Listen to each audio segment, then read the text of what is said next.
Okay, now we're going to talk about magnetism, and then we're going to explain how the Earth has a magnetic field.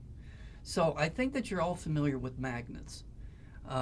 Like, for example, a bar magnet. You know that you can pick up paper clips with a bar magnet, and you should also know that a bar magnet will change the direction of a compass needle. So one way of creating magnetism is with a magnet. Okay, another way of creating magnetism is with electricity. And so in this case, what we're going to have is a nail, and you could do this experiment at home, and you need some copper wire that you then wrap around the nail, okay, and then you're going to connect the two ends of the wire to just a regular battery. It doesn't need to be a car battery or anything. Now this is not going to make a very powerful magnet, but you should be able to pick up a paper clip with it. So that the battery is going to provide an electric current, and then as that electric current is going around and around, it's going to generate magnetism.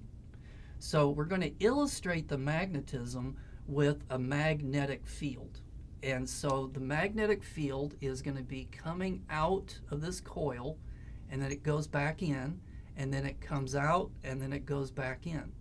And so if this is the south end of a bar magnet, or this coil of wire, then the magnetic field is going to be going into it like that.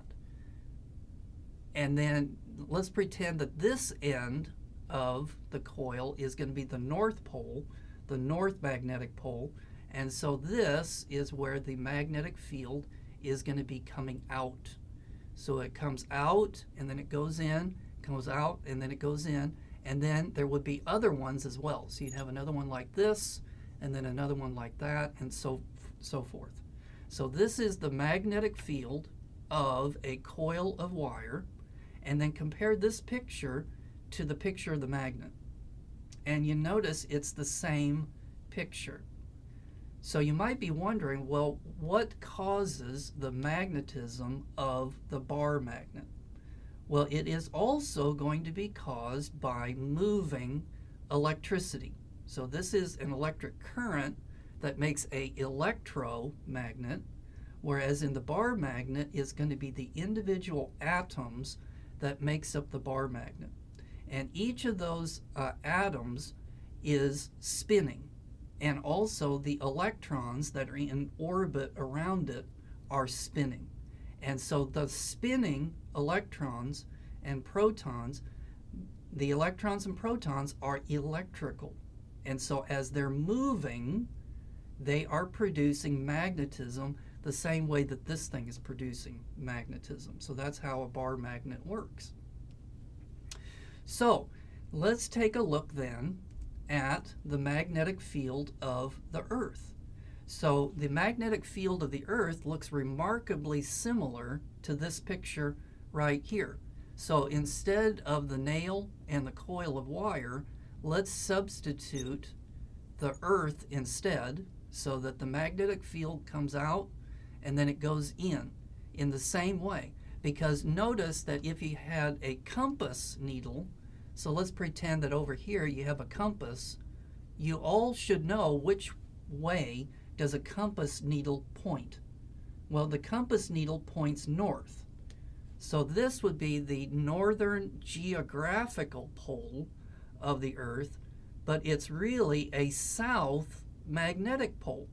So that the north end of this little tiny bar magnet is now pointing towards the south end of the magnetic field of the Earth.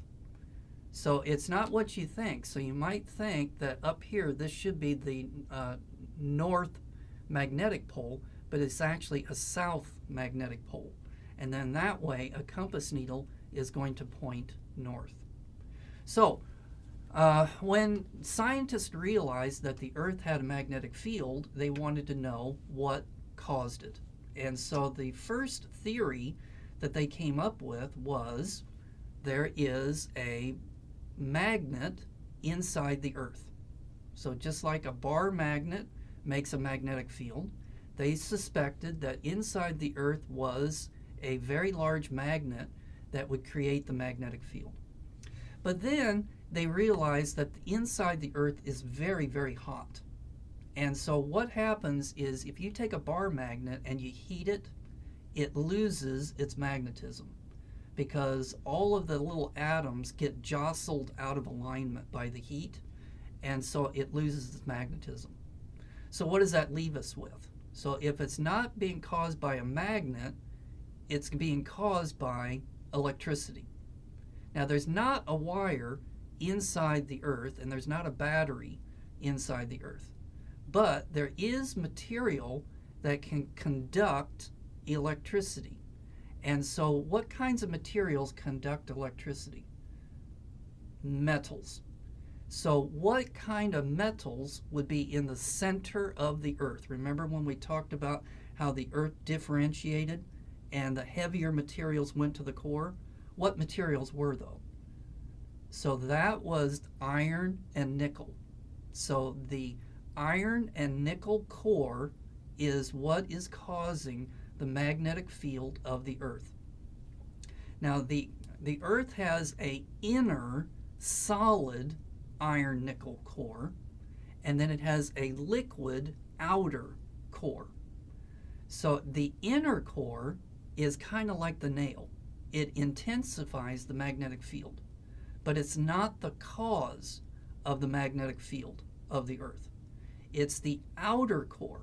So the outer core of the Earth, as that liquid iron and nickel is going around and around, the same way that this electricity is going around and around.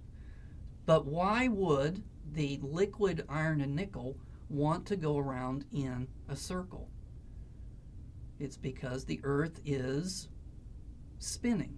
So as the Earth spins, it causes that liquid iron and nickel to circulate in the outer core, and then that's going to help to generate the magnetic field. Now it's more complicated than that because the magnetic field of the Earth is actually what's referred to as a geodynamo. And so what this means, now this is kind of complicated.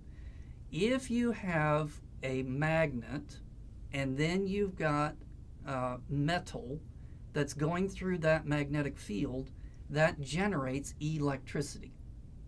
Then electricity generates magnetism.